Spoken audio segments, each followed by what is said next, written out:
ওরা আমাদের ভাই।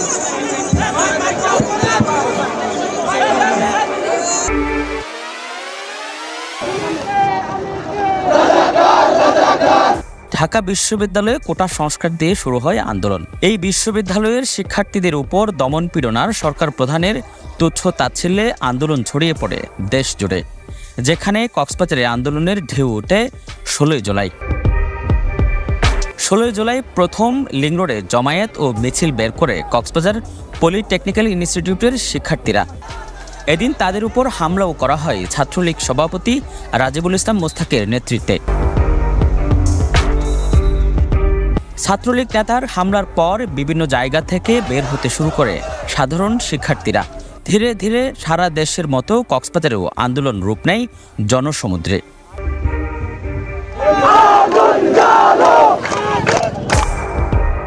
5 আগস্ট বিজয় আসার আগ মুহূর্ত পর্যন্ত অনেক ঝড় বয়ে গিয়েছে কক্সবাজারের শিক্ষার্থীদের উপর। আন্দোলনকারী শিক্ষার্থীদের কারো উপর হামলা, কারো বিরুদ্ধে মামলা, আবার কেউ কেউ রাতে বাবা মায়ের সাথে ঘুমাতে পারেনি বাসায়। বুলেট বিদ্ধ হয়ে এখনও যন্ত্রণা মুছতে না পারা শিক্ষার্থী যেমন রয়েছে, তেমনি বিজয় ছিনিয়ে আনতে গিয়ে সারা দেশের মতো এখানেও বুক পেতে দেওয়া যুবক শুয়ে আছে কবরে। এত ঝড় আর বিপদ বয়ে গেলেও 5 আগস্টের আগে আন্দোলনকারীরা কেউ কাউকে ছেড়ে যায়নি। কাঁধে কাঁধ মিলিয়ে চিৎকার করে এক দফার স্লোগান দেওয়ার সময় একবারও একজন আরেকজনকে বলেনি তুই আমাদের গ্রুপের না। জানতে চাইনি কোন কলেজ বা কার সাথে সমন্বয় করে আন্দোলনে নেমেছে। সবার লক্ষ্য ছিল একটাই, দেশটাকে স্বৈর শাসকের কবজা থেকে মুক্ত করা। আপনারা কথা শেষ করার পর আমরা কথা বলবো। কোন রকমের কোনো উস্কানি দিবেন না আমাদেরকে। আমরা ট্র্যাক দিতে পারি না, আমরা ট্র্যাক দিতে পারি না।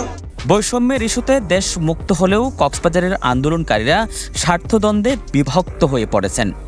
কাঁধে কাঁধ মিলিয়ে আন্দোলন করা শিক্ষার্থীরা 2 গ্রুপে বিভক্ত হয়ে কেউ কারো ছায়াও সহ্য করতে পারছেন না বর্তমানে।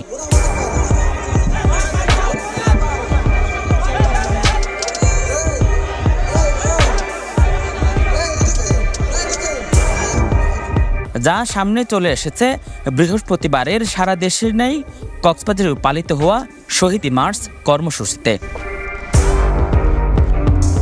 বিচ্ছিন্নভাবে মিছিল নিয়ে গিয়ে 2 গ্রুপকে আলাদা ব্যানার টাঙিয়ে কক্সবাজার কেন্দ্রীয় শহীদ মিনারে কর্মসূচি পালন করতে দেখা যায়।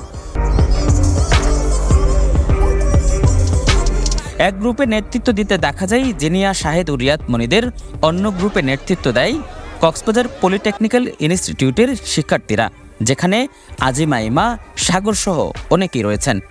আমি আপনাদেরকে 10 মিনিট সময় দিচ্ছি, আপনারা প্রোগ্রাম সফল করেন। 2 গ্রুপে একই সময়ে প্রোগ্রাম করার শুরুতেই উত্তেজনা ছড়িয়ে পড়ে। এক গ্রুপ আরেক গ্রুপকে অল্প সময়ের মধ্যে কর্মসূচি শেষ করার হুঁশিয়ারি দেন। ফলে ধাক্কাধাক্কি শুরু হয় তাদের মধ্যে। এক পর্যায়ে সংঘর্ষে রূপ নেওয়ার আশঙ্কা তৈরি হয়।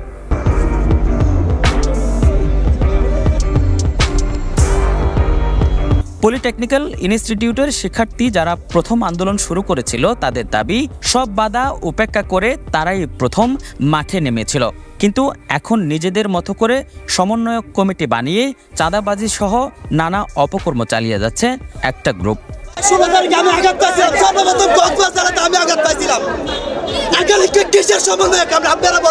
কক্সবাজার পলিটেকনিকের মেয়েরাই কিন্তু মার খেয়েছিল, কিন্তু আমরা তারপরও বিজয়ের শেষে গিয়ে আমরা কখনোই বলিনি যে আমাদেরকে সমন্বয়ক দেন।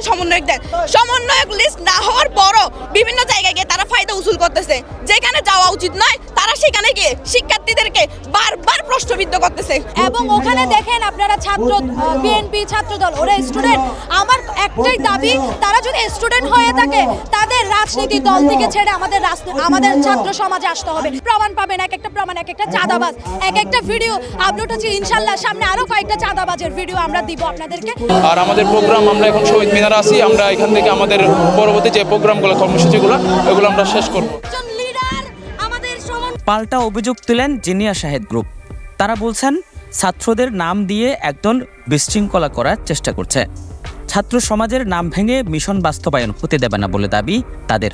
এইটা হুঁশিয়ার করতে চাই, ছাত্র সমাজের নাম ভেঙে যারা এখানে তাদের নিজস্ব এজেন্ডা বাস্তবায়নের জন্য বৈষম্য বিরোধীকে ব্যবহার করছে, না ইনশাআল্লাহ। এখন যারা আলাদাভাবে কর্মসূচি ঘোষণা করেছে তাদের মধ্যে আন্দোলনে ছিল না সেটা বলবো না, কিন্তু তারা কেন আলাদাভাবে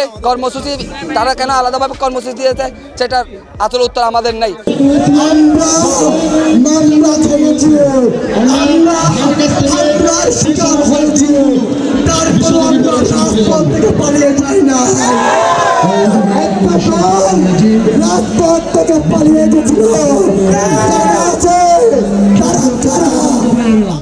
এখন প্রশ্ন হলো, তারা বিভক্ত হলো কেন? কোন স্বার্থে জড়িয়ে গেছে যেটাকে কেন্দ্র করে তারা দুই দলে ভাগ হয়ে গেছে? সেই প্রশ্ন এখন মানুষের মুখে মুখে। তবে বিচ্ছিন্নভাবে বিভিন্ন সময় খবর পাওয়া যায় বৈষম্য বিরোধী ছাত্র আন্দোলনের নাম ভাঙিয়ে অনেকেই অর্থ লেনদেন করছেন। ছাত্র জনতার অর্জন ম্লান করে দিতে বিভিন্ন স্বার্থান্বেষী মহল নানাভাবে তৎপরতা শুরু করেছে। নিজেদের এজেন্ডা বাস্তবায়ন করতে গ্রুপিং তৈরি সহ নানা ঝুঁকির মুখে ঠেলে দিয়ে ছাত্রদের বিভক্ত করার চেষ্টা করছে।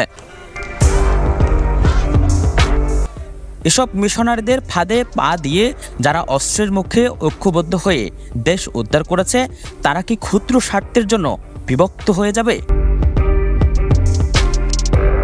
News desk, Penowa news.